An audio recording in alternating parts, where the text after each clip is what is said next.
Hey dear parents everywhere, this is for you. بمناسبة الامتحانات و very close لامتحانات الترم.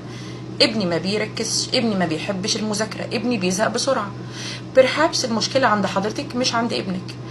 simply تعالوا بقى ندي a parental tip، وانا دايما بحب ادي parental tips في اي conference او parents meeting او حتى للtrainee teachers بتبقى based on science. تعالوا بقى نتكلم science، نتكلم علم. الطفل الطبيعي تركيزه سنه زائد دقيقة، يعني لو ابني سنه 6 سنين plus 1 equals 7 يبقى التركيز بتاعه اللي هيرضيكي ويديكي فيدباك حلوة جدا هو ال7 دقايق. بعد كده بنعمل ايه؟ لو انا عايزة اقعد مع ابني ساعة، الساعة دي هشتغل chunks. اشتغلت ال7 دقايق هعمل بوز مش ستوب، هوقف الشريط، ياكل حاجة يشرب حاجة، نهزر مع بعض، نلعب مع بعض، بعد كده نرجع نعمل ريكولينج، استدعاء للي كنا شغالين فيه من شوية كأنه حاجة فيري نيو.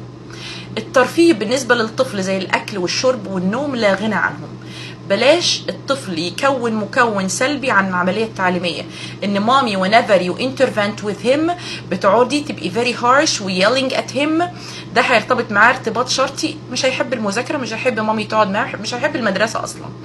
وبالتالي do not put your children under pressure. قولولي بتعملوا ايه وانتوا قاعدين بتذاكروا مع ولادكم، بتعملوا ايه في الولاد؟